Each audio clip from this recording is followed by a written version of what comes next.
Bonjour tout le monde, bienvenue dans cette nouvelle vidéo du C'est lundi que lisez-vous. Alors je sais, j'ai pas fait de vidéo pendant 2 ou 3 semaines.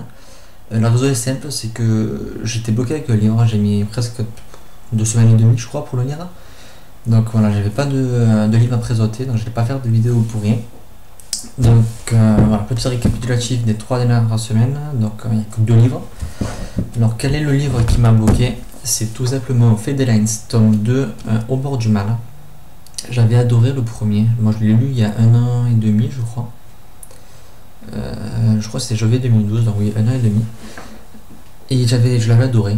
Je pensais vraiment aimer tout autant le deuxième, mais malheureusement c'est une grosse déception. J'ai rien retrouvé du premier en fait, c'est à part le côté l'auteur, voilà, il n'y a pas d'action. Le premier c'était la force du premier, c'était le gros point positif. Mais dans le 2, non, finalement, dans le 2, c'est ce qui, pour moi, a complètement coulé le livre. C'est au s'ennuie, en fait. C'est du vu et revu, on a déjà tout vu dans le premier. Et dans le 2, l'histoire est censée commencer, mais finalement, c'est plat. On s'attache pas aux personnages, au contraire, on commence à pas les aimer. À moins les aimer, plutôt.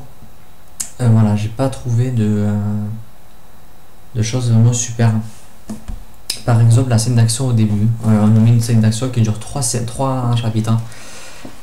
On peut se dire c'est super, ça promet une bonne aventure. Finalement, même cette scène d'action est d'une lenteur énorme et finalement ne sert pas à grand chose pour le reste de l'histoire.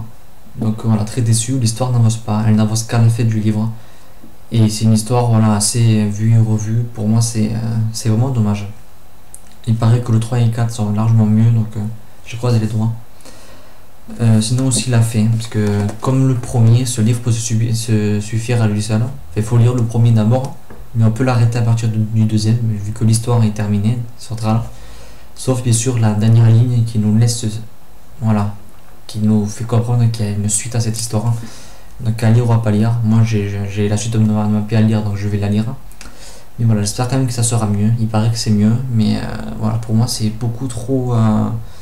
basé sur le premier, on reste sur les acquis et on n'est pas allé chercher plus loin, on n'est pas allé voilà, ça reste trop dans le premier tome et c'est ce qui devient dans le premier tome. Et dans le second tome on aimerait avoir plus, on aimerait voilà, que l'histoire se développe beaucoup plus, qu'il y ait plus d'action, que voilà. Et là finalement il n'y a pas d'action, il n'y a strictement rien. Pendant les 200 premières pages, Kyle fait que se poser la même question. Il fait 200 pages où il se passait rien et je me suis ennuyé comme pas possible. Et voilà, franchement, c'est vraiment dommage parce que c'est quand même une saga de qualité. C'est une très très bonne idée. Mais voilà, ce code homme est raté. Il faut juste espérer que les tomes 3 et 4 seront bien meilleurs. Donc cette semaine, j'ai lu, vu que j'ai terminé ce Fade Lines je crois que c'était le mercredi. Jeudi, j'ai commencé E-Boy. Donc c'est tome unique, Don't Shoot. Je l'avais acheté. Ça me disait bien, mais j'avais peur quand même, parce que l'histoire est bizarre. Pour ceux qui connaissent pas, c'est l'histoire de Tom qui se promène. Il va se rendre chez sa meilleure amie. Et juste devant l'immeuble de sa meilleure amie, il se prend un iPhone sur la tête. Dans la tête même, parce que l'iPhone rentre dans son crâne. Il va être dans le coma pendant 17 jours. À son réveil, il va apprendre qu'il y avait des morceaux d'iPhone qui étaient dans son cerveau. Ils en ont retiré la première partie, mais ils ont dû laisser des petits morceaux qui, voilà, ils ne pouvaient pas les prendre pour ne pas d'endommager son cerveau. Et ces morceaux vont lui donner des pouvoirs. Il va pouvoir, écouter tous les appels téléphoniques, les SMS, aller sur Internet, faire tout ce que l'iPhone peut faire. En fait, lui pourra le faire. Donc, il va devenir une sorte de super-héros. Mais un super-héros de quartier, c'est-à-dire il va rester dans ce quartier car le téléphone n'est pas tombé par hasard. C'était son amie Lucie et c'est son frère Ben qui se faisaient agresser, et sa meilleure amie s'est fait agresser sexuellement, et il va avec l'aide de ses pouvoirs venger sa meilleure amie, donc sa meilleure amie sur qui il a quand même des petits flashs bien entendu. Donc voilà, l'histoire se lui quand même très jeunesse, très bizarre. Un iPhone qui domine le crâne, un homme qui devient un iPhone, un iPhone humain. Je trouve ça quand même assez bizarre. Et finalement, je m'attendais pas du tout à ça. C'est beaucoup plus mature que ce que je pensais. L'écriture reste jeunesse. mais le fond est plus sérieux, je trouve. On parle quand même d'agression sexuelle, de l'acceptation de ceci.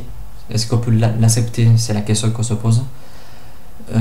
Et voilà, tout ce qui est cet esprit-là, l'esprit des quartiers, de la vie de quartier, des gangs, etc. Franchement, je pensais pas trouver ça dans ce livre, c'est ce qui m'a beaucoup plu. Je me suis bien attaché au personnage de Tom. Et justement, c'est le petit problème, c'est qu'à la fin, j'étais tellement accroché à lui que je me suis rappelé que c'était un tome unique, il n'y aurait pas de suite et j'ai trouvé ça assez dommage. Mais voilà, sinon ça reste un très très bon livre, on s'ennuie pas une seconde, je l'ai lu une journée et demie, ça se lit très vite, c'est vraiment très agréable. Et voilà, franchement je vous le recommande si vous voulez une lecture jeunesse, une lecture détente plutôt, pour cet été au bord de la plage. C'est vraiment le livre parfait pour ceci. Et il est vraiment voilà, très bien écrit, de très beaux passages. Il y a des passages un peu comiques où j'étais mort de rire. Des passages un peu plus matures, un peu plus choquants, mais voilà, ça reste quand même une très très bonne lecture. Je vois pas de défaut en fait, c'est vraiment la lecture parfaite pour l'été. Donc ce week-end j'ai pu lire parce que j'étais à la mer, donc ce soir je vais commencer Le souffle de la pierre d'Irlande, tome 4, l'eau. Donc j'ai lu le 2 et le 3 il y a 2 ou 3 mois je crois. Donc je vais terminer la saga. C'est Charlotte qui me les a offerts, donc hâte de les lire. Et j'espère que je vais me rappeler parce qu'il s'était passé beaucoup de choses la dernière fois, donc à voir si je suis pas perdu. Et je préparerai d'autres, je sais qu'il va être lu vite, mais je sais pas si je lis le 5 de suite après ou si je lis autre chose, donc à voir, vous aurez la surprise. Pour cette vidéo, on se retrouve dans la semaine pour tag, parce que j'étais tagué par Nicolas, et ensuite le 29 ou le 28 juin, je sais plus, le 28 juin, oui, une vidéo assez spéciale, une vidéo surprise que je vous posterai. Donc on se dit à très bientôt pour une nouvelle vidéo. Bye.